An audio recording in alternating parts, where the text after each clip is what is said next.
E aí, pessoal, bom dia! Vamos para mais um vídeo aqui sobre alguns tópicos de geometria plana. Preparei para vocês aqui um roteiro. Hoje nós vamos trabalhar com o número de diagonais de um polígono convexo, os polígonos regulares inscritos na circunferência e o comprimento da circunferência. Tá, ok? Geralmente esses assuntos são estudados entre o sétimo e o nono ano do ensino fundamental, mas vale a pena a gente estar revisando isso aqui.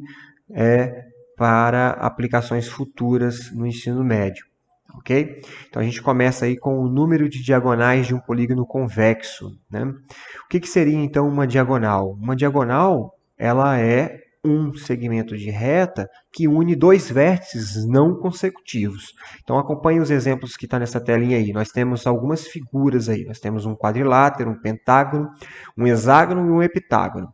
Observe que nós temos o n representando o número de vértices e o d o número de diagonais. Então, nos quadriláteros nós temos 4 vértices e 2 diagonais, nos pentágonos 5 vértices, 5 diagonais, no hexágono 6 vértices, 9 diagonais e no heptágono 7 vértices e 14 diagonais. O que vocês estão percebendo aí? Quanto maior o número de vértices, maior o número de diagonais. Então, a gente poderia refletir acerca dessa pergunta.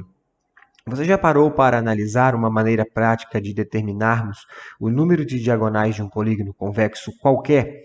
Que a gente observou que quanto mais vértices esse polígono tem, maior é o número de diagonais. Só que chega um momento que fazer aqueles desenhos que estavam presentes ali fica complicado, porque quanto maior for o polígono, quanto mais vértices tem esse polígono, mais diagonais ele tem, e aí fica complicado da gente traçar todas essas diagonais, né? Então, qual seria um modelo matemático, uma fórmula, que nós teríamos aí o número de diagonais, por exemplo, dado em função do número de vértices desse polígono?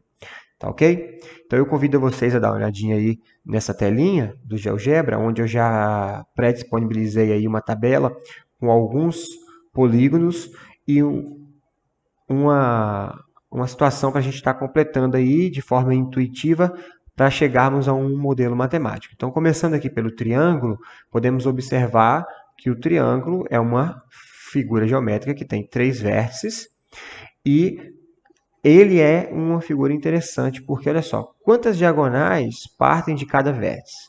Você vai observar que nenhuma diagonal. Por quê? Porque se a diagonal é um segmento de reta que une dois vértices não consecutivos, isso não é possível no triângulo, porque todos os vértices são consecutivos. Ó, né? Ele tem apenas 3 vértices e logo todos os vértices são consecutivos. Então, o triângulo ele é um polígono que não possui diagonais. E essa característica é interessante porque quando a gente for deduzir a fórmula, isso vai ser muito importante, a gente lembrar do que acontece com o triângulo. Agora, se você tomar como exemplo o quadrilátero, né? Qual é o número de vértices do quadrilátero? 4 vértices. Né? Quantas diagonais partem de cada vértice? Olha, pode observar que desse vértice aqui, eu só consigo traçar uma diagonal. Por quê? Que seria para esse outro vértice, tendo em vista que tanto este quanto esse daqui são adjacentes, né? São consecutivos, então eu não posso, eu só posso traçar para esse daqui. Então, eu estou observando que nos quadriláteros eu tenho uma diagonal partindo de cada vértice. Aqui eu teria a mesma coisa, ó. E aí um outro detalhe interessante é que quando você chega nesse vértice aqui, você vai traçar a diagonal, só que ela vai ser coincidente à que já foi traçada anteriormente. E também vai acontecer isso aqui, ó. A gente já traçou. Ah, professor, então, olha o que acontece. Nos quadriláteros, nós temos uma diagonal que parte de cada vértice. E o total de diagonais seria o que, então? 4 vezes 1, e eu divido por 2. Por que eu divido por 2? Para eliminar as duplicidades, que foi o que eu mostrei aqui com vocês, né? No pentágono, eu vou fazer a mesma análise. O pentágono é um polígono de 5 vértices. Eu vou escolher aqui um vértice qualquer e vou traçar o número de diagonais. Observe que no pentágono eu posso traçar a partir de um vértice uma, 2 diagonais. Por quê? Os outros 2 vértices são consecutivos, então eu não posso traçar uma diagonal, certo? A mesma coisa vai acontecer aqui, ó. Eu posso traçar uma, 2 diagonais. quando eu chego aqui, eu observo que eu já tracei uma, é consecutiva, não posso contar novamente, então eu vou traçar mais uma para cá. Quando eu chego aqui, eu já tenho as duas traçadas e aqui também já tenho as duas traçadas. Então, o que é importante perceber? Que nos pentágonos, nós temos duas diagonais que partem de cada vértice. Ah, então o número de diagonais do pentágono é 5 vezes 2, 10? Não, nós temos que pegar os 5 vezes 2, 10 e dividir por 2 para eliminar as duplicidades, que a gente não pode contar duas vezes, né, as diagonais que são coincidentes. Por isso que a gente está dividindo tudo por 2. Então, seria 5 vezes 2, 10, dividido por 2, 5 diagonais. Estendendo o raciocínio para o hexágono, né, pegando aqui um vértice qualquer, a gente sabe que o hexágono ele tem 6 vértices. Então, a gente pega aqui, por exemplo, esse vértice, eu consigo traçar uma, duas, três diagonais. Não consigo traçar mais porque os outros dois são consecutivos, né? Então, eu vou observar que no hexágono eu consigo traçar 3 diagonais partindo de cada vértice. Ó, vai acontecer a mesma coisa aqui. Ó. Uma, duas,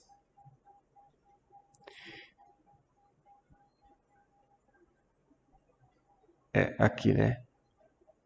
Duas, três. Aqui, uma, duas, três. Aqui, ó, uma, duas, três. Tá vendo como é que começa a embolar? Aqui já tem 3 e aqui também já tem 3 partindo.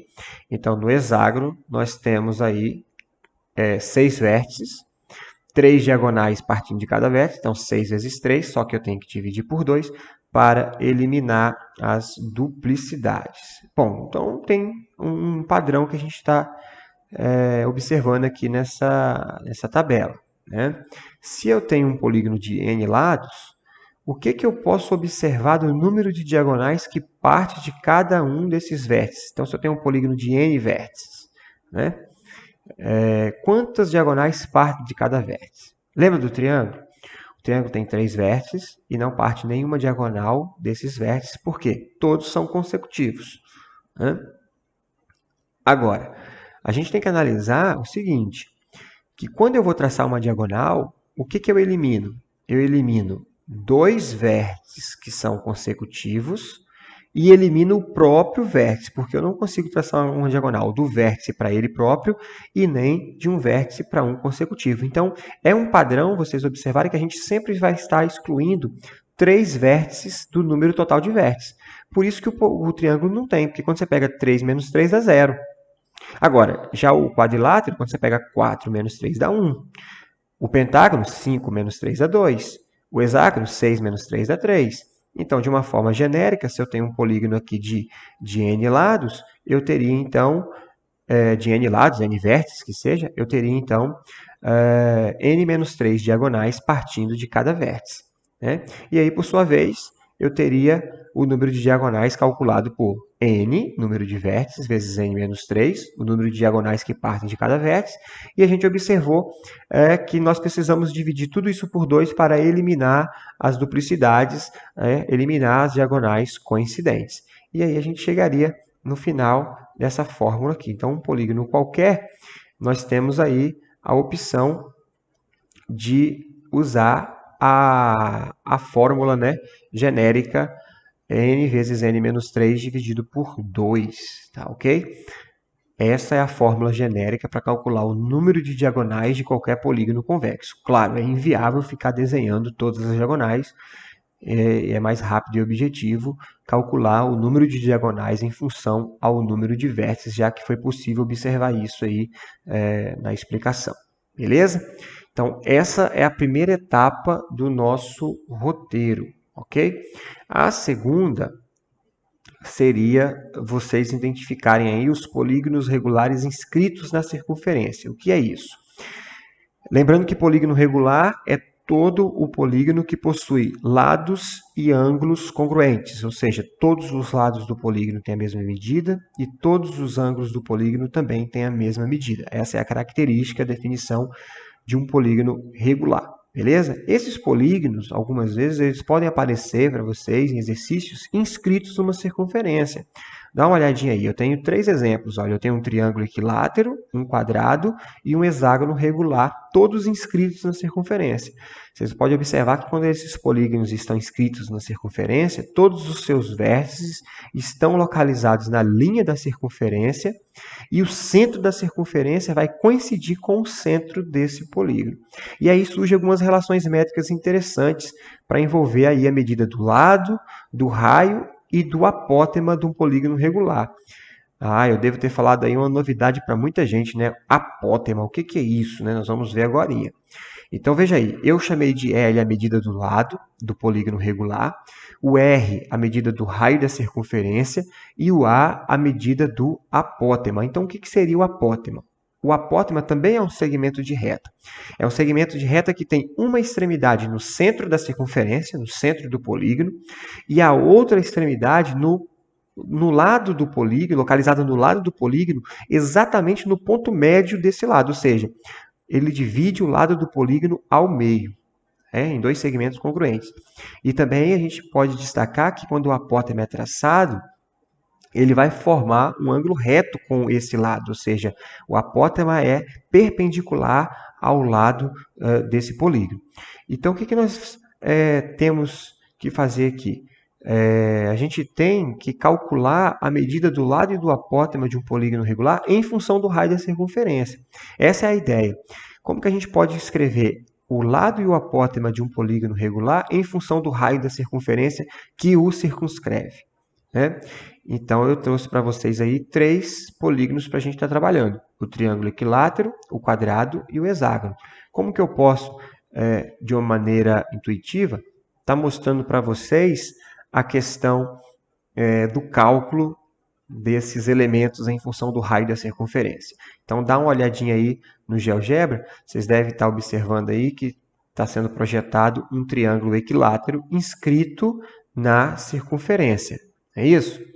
Então, vamos observar aí, ó, o triângulo equilátero, nós temos aí os 3 ângulos de 60 graus, né? Aqui eu tenho o centro da circunferência, que também é o centro do polígono, né?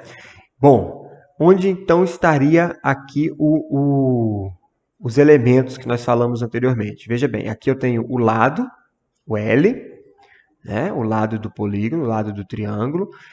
Aonde que eu traço o apótema? Eu posso traçar em vários lugares aqui. Eu tenho 3 lados para traçar o apótema. Eu vou traçar em relação a essa base. Vocês podem observar que aqui estaria o apótema, né? E aqui estaria aqui estaria o raio da circunferência.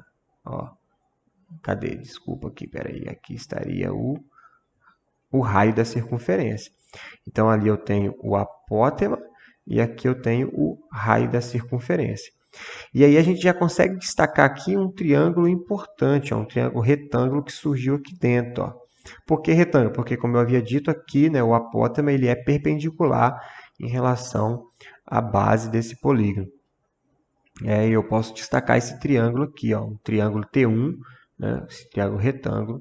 Então, aqui nós vamos ter um ângulo de 90 graus, né? Ele pode ser traçado pelo lado de dentro aqui. Aqui nós vamos ter um ângulo de 30 graus. Por quê? Porque esse raio, como o polígono é regular, esse raio ele também é a bissetriz do ângulo de 60 graus. Então, ele divide esse ângulo de 60 graus em 2 ângulos de 30. Ok? E aqui em cima, se eu tenho 90, 30, aqui em cima tem que ser 60, que é o que falta para chegar a 180, né? A soma dos ângulos internos de um triângulo. Beleza? Um outro triângulo que eu quero destacar para vocês aqui é este, azulzinho, ó. Também retângulo, veja aqui, ó, também retângulo, né? Aproveitando aqui o ângulo de 60 graus do próprio triângulo equilátero, e aqui também é uma bissetriz, então esse ângulo também ficaria com o ângulo de 30 graus, tá vendo aqui, ó? E aí, olha que interessante, esses 2 triângulos que a gente destacou aqui dentro do triângulo equilátero, eles são semelhantes pelo caso ângulo-ângulo, né? São 2 triângulos semelhantes. Então, a gente consegue traçar aqui algumas proporções. Já que os triângulos são semelhantes, nós temos aí os seus lados proporcionais.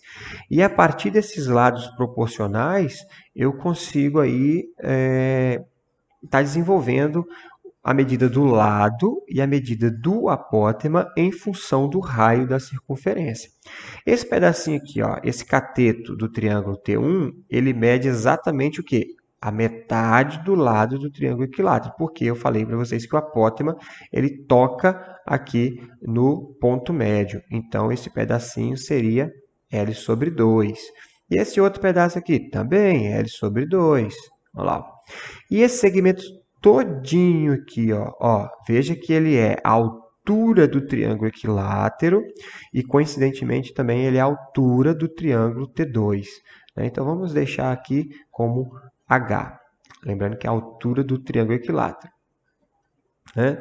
Então, como os triângulos são semelhantes, T1 é semelhante a T2, eu posso aqui estar traçando essa proporção. Veja bem, eu posso estar dizendo o seguinte, ó, que H, que é o lado do triângulo T2 oposto ao ângulo de 60 graus, ele é proporcional a... Quem é oposto a 60 graus aqui? A L sobre 2. Então, eu escrevo H está para L sobre 2, assim como, veja, eu peguei L, o lado oposto ao ângulo reto. Quem é o oposto ao ângulo reto aqui? É o R. Então, eu peguei L está para R. Ok? Quando eu desenvolvo esta proporção, né, eu vou chegar no cálculo da medida do lado em função do raio da circunferência, que é um dos objetivos aqui. Aí você fala assim, mas professor, e esse H, nós vamos ficar com 3 variáveis? Não. Lembra que esse H, ele é a altura do triângulo equilátero. E a gente já tinha visto isso em aula, que a altura do triângulo equilátero, se você aplicar aqui o teorema de Pitágoras, ó, desse triângulo, por exemplo, você consegue escrever a altura em função do lado desse triângulo. E aí, quando você aplica o teorema de Pitágoras aqui, você pode comprovar que a altura seria, esse H seria L raiz de 3 sobre 2. E eu posso substituir esse H aqui dentro da proporção, e aí sim eu ficaria com a medida do lado em função do raio da circunferência. Né? Ó, então, vamos substituir? Ó, tá vendo aqui? Ó, eu substituí. Ó, eu peguei...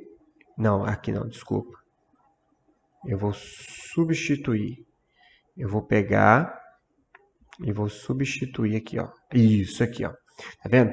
No lugar desse H, eu coloquei o valor dele, dividido por L sobre 2, igual a L sobre R. Beleza?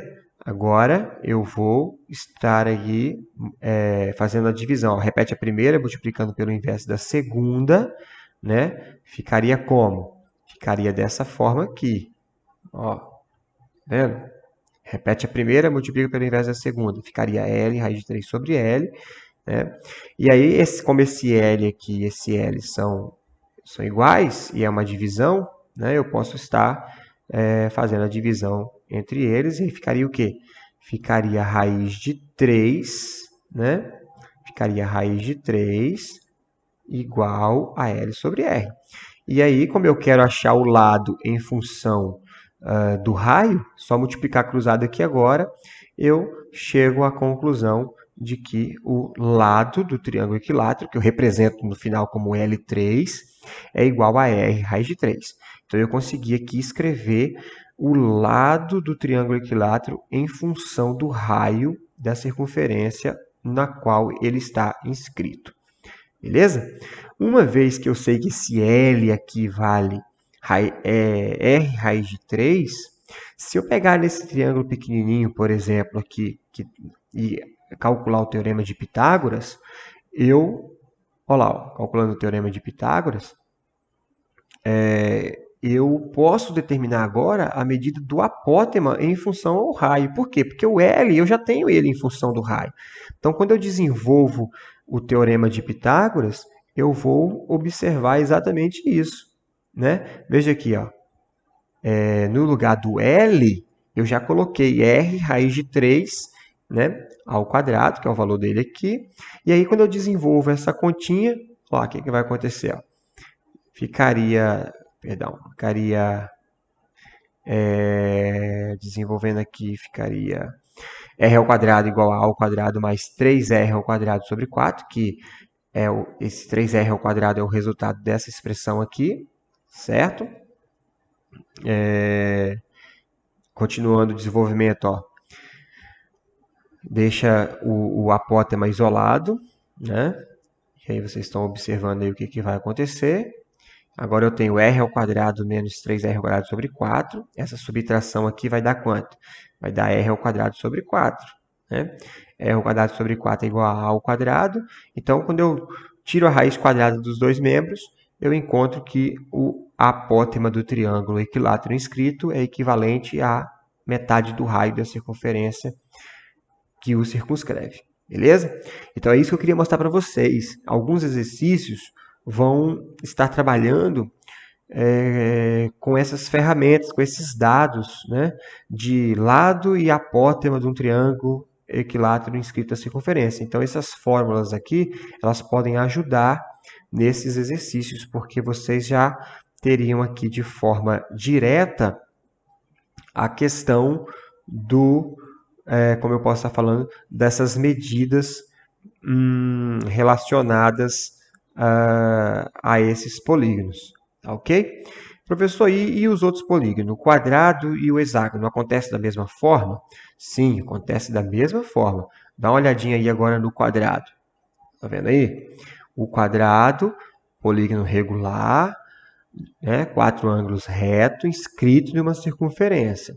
Então veja que aqui eu tenho o centro da circunferência, o centro do quadrado. O quadrado talvez vai ser mais fácil ainda para vocês enxergarem as relações métricas aqui.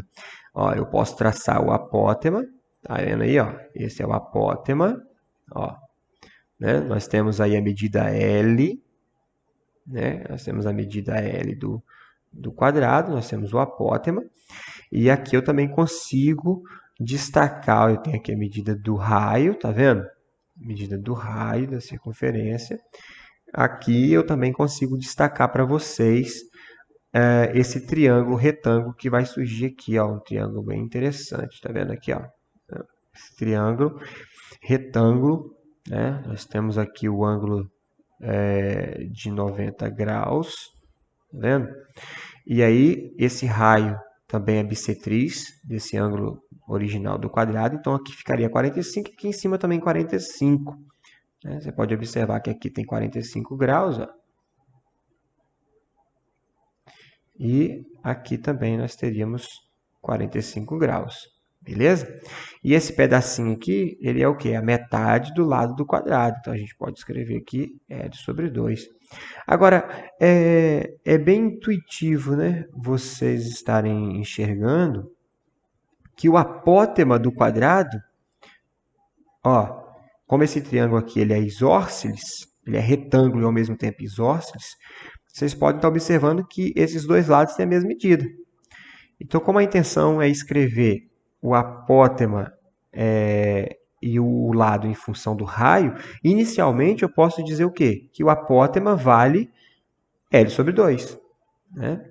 Então, inicialmente, eu poderia dizer que o apótema vale L sobre 2. Ah, professor, mas a gente não quer escrever o apótema em função do lado. A gente quer escrever o apótema e o lado em função do raio. Sim, mas por enquanto, isso aqui vai nos ajudar. Porque quando eu pegar esse triângulo retângulo aqui, ó, e aplicar o teorema de Pitágoras nele, o que vai acontecer? Olha lá. Aí já aparece o desenvolvimento completo. Observa aí, ó, r ao quadrado igual a a ao quadrado mais L sobre 2 ao quadrado. Quando eu desenvolvo todo o teorema de Pitágoras, no final eu chego aonde aqui? Eu chego a r raiz de 2. Mas por que eu fiz isso? Porque aqui em cima eu fiz uma substituição. Ó. Veja bem, aqui em cima eu fiz uma substituição. No lugar do a ao quadrado, eu coloquei o L sobre 2, que é o que a gente observou aqui na figura. Então, a partir daqui, eu já eliminei a terceira variável e fiquei só com o raio e o lado. Então, eu consegui, no final, escrever o lado do quadrado em função do raio da circunferência. Está vendo aqui? E agora fica muito simples, porque você consegue voltar aqui no apótema e escrever o apótema em função do raio. É só você, no lugar desse L aqui, ó, substituir por quem? Por R raiz de 2. E aí, qual seria a conclusão? O apótema do... Ó, o apótema é L sobre 2, mas o L vale quem? O L vale R raiz de 2. Então, o apótema do quadrado seria R raiz de 2 sobre 2. E aí a gente tem outras duas fórmulas comprovadas, né? O lado e o apótema de um quadrado inscrito em uma circunferência qualquer. Tá vendo aí que interessante? Tá faltando uma forma que eu havia prometido, né? Tá faltando o hexágono regular. Dá uma olhadinha aí que vai aparecer o hexágono para vocês agora. O hexágono regular, que é esse polígono aí, de 6 lados e cada ângulo interno medindo 120 graus. Né? Olha que interessante o que vai acontecer com o hexágono. Aqui está o centro do polígono, o centro da circunferência. Mais uma vez, eu posso aqui estar traçando a medida do apótema. Ó, acompanha aí a medida do apótema. Eu posso destacar aqui para vocês um triângulo interessante que vai surgir aqui dentro. Veja bem, tá vendo?